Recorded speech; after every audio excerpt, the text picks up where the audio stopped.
جناب رسول اللہ صلی اللہ علیہ وسلم سے ایک مرتبہ پوچھا گیا کہ یا رسول اللہ آپ عبادات میں اتنی محنت کیوں فرماتے ہیں؟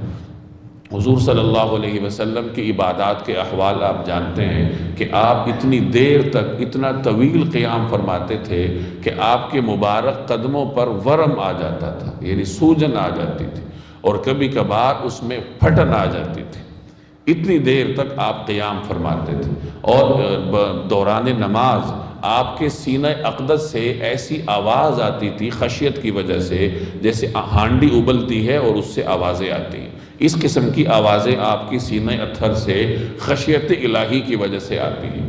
تو آپ کی یہ محنت اور مشقت دیکھتے ہوئے آپ سے پوچھا گیا کہ یا رسول اللہ آپ اتنی محنت کیوں فرماتے ہیں؟ حالانکہ اللہ نے تو آپ کے لیے جنت پیدا کر رکھی ہے، یعنی آپ تو ہر اعتبار سے اللہ کے مقبول بندے ہیں، آپ کے لیے تو کسی قسم کا کوئی اندیشہ ہی نہیں ہے، تصور ہی نہیں ہے، تو پھر آپ اتنی محنت کیوں فرماتے ہیں؟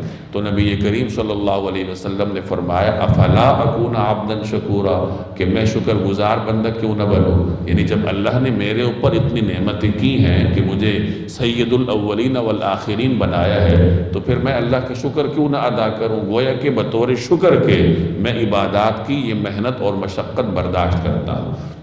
شکر کا مطلب ہوتا ہے کہ جس ذات نے آپ پر احسان کیا ہے اس کے احسان کو محسوس کرنا، اور اس کے احسان کے لیے، اس کے احسان کے جواب میں اس کے لیے اچھے جذبات اپنے دل میں رکھنا۔ انسانوں کے مختلف طبقے ہوتے ہیں، اور مختلف طبقات کا اپنا اپنا شکر کا طریقہ کار ہوتا ہے۔ عام لوگوں کا شکر زبان سے ہوتا ہے، اور جو ذرا عبادت گزار لوگ ہوں، عابدین ہوں، ان کا شکر اعمال سے ہوتا ہے کہ وہ اپنے عمل کے ذریعے اللہ کا شکر ادا کرتے ہیں۔ اور جو عابدین سے بھی اوپر درجے کے ہوں، عارفین ہوں، ان کا شکر استقامت احوال سے ہوتا ہے کہ وہ اپنے ان حالات کو برقرار رکھتے ہیں، جیسی بھی حالات ان پر آئیں، جیسی بھی آزمائشیں ان پر آئیں، لیکن وہ اللہ تبارک و تعالیٰ کی اطاعت گزاری میں حرف نہیں آنے دیتے۔ ایسا نہیں کرتے کہ عبادات کر رہے ہیں، دین پر عمل کر رہے ہیں، کوئی مشکل آ گئی تو پیچھے ہٹ گئے، بلکہ استقامت کے ساتھ دین پر قائم رہتے ہیں، اور یہی عارفین کا شکر ہوا کرتا ہے۔ جنید بغدادی رحمہ اللہ کے بارے میں آتا ہے کہ وہ 7 یا 8 سال کے تھے۔ ان کے استاذ نے ان سے پوچھا کہ جنید یہ بتاؤ کہ شکر کس کو کہتے ہیں؟ ابھی ان کی عمر 7-8 برس کی تھی۔ تو وہ جواب میں فرمانے لگے کہ اللہ کی نعمت کو اس کی معصیت میں خرچ نہ کرنا، یہ اللہ کا شکر ہے۔ تو استاد بڑے حیران ہوئے کہ اتنی سی عمر میں یہ بات تم نے کہاں سے سیکھ لی؟ تو وہ کہنے لگے کہ آپ کی مجلس میں بیٹھتا ہوں وہاں سے سیکھی۔ یعنی اللہ نے نعمتیں دی ہیں، اب ان کا تقاضا یہ ہے، ان کا شکر یہ ہے کہ اللہ کی نعمت کو اس کے معصیت میں خرچ نہ کرو، اس کی نافرمانی میں خرچ نہ کرو۔ انسان کے پاس کون سی چیز ہے جو اللہ کی دی ہوئی نہیں ہے؟ سب سے پہلے آپ کا وقت ہے نا، آپ وقت استعمال کرتے ہیں، زندگی کے لمحات استعمال کرتے ہیں گناہ میں، تو زندگی کے لمحات کس نے دیے ہیں؟ اللہ نے دیے ہیں، اللہ کی نعمت ہے، تو ان لمحات کو گناہ میں کیسے خرچ کیا جائے گا؟ یہ تو ناشکری ہے۔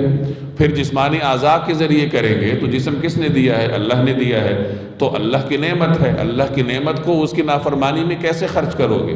پھر انسان سوچتا سمجھتا ہے، عقل کے ذریعے نافرمانی کرتا ہے، چور منصوبہ بندی کرتا ہے، عقل کس نے دی ہے؟ اللہ نے دی۔ نگاہیں کس نے دی؟ اللہ نے دی۔ تو گویا اللہ کی نعمت کو اس کی نافرمانی میں خرچ نہ کرنا، یہ اس کا شکر ہے۔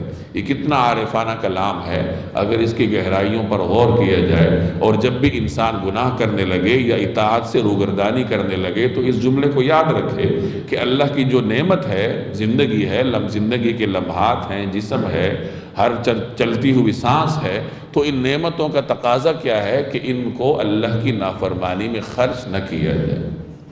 حضرت سہل رحمہ اللہ مشہور صوفی بزرگ گزرے ہیں، ان کے پاس ایک شخص بھاگتا بھاگتا آیا اور کہنے لگا کہ میرے گھر پر چوروں نے حملہ کیا اور سب کچھ لوٹ کر لے گئے۔ تو حضرت سہل نے فرمایا کہ اللہ کا شکر ادا کرو کہ تمہارے مال کا نقصان ہوا ہے۔ اگر شیطان تمہارے دل میں گھس جاتا اور تمہارے دل سے ایمان چرا کے لے جاتا، پھر تم کیا کرتے؟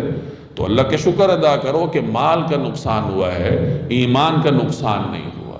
تو عارفین کی نظر ان چیزوں پہ ہوتی ہے کہ جتنا بھی نقصان ہو جائے لیکن وہ نقصان پر نظر نہیں کرتے، بلکہ اللہ تبارک و تعالیٰ کی نعمتوں پر نظر کرتے ہیں اور نعمتوں پر اللہ کا شکر ادا کرتے ہیں۔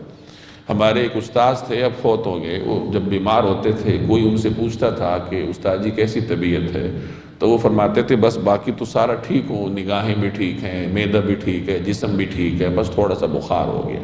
یعنی پہلے اللہ کی نعمتوں کو یاد دلانا کہ اللہ نے کون کون سی نعمتیں میرے اوپر کی ہیں، اور پھر ساتھ اپنا جو مجبوری ہے وہ بھی بیان کر دیں۔ اور ہمارے ہاں معاملہ الٹ ہے کہ ہم ساری خرابیاں بیان کرتے ہیں لیکن جو اللہ کی نعمتیں موجود ہیں کام کر رہی ہیں وہ بھول جاتے ہیں۔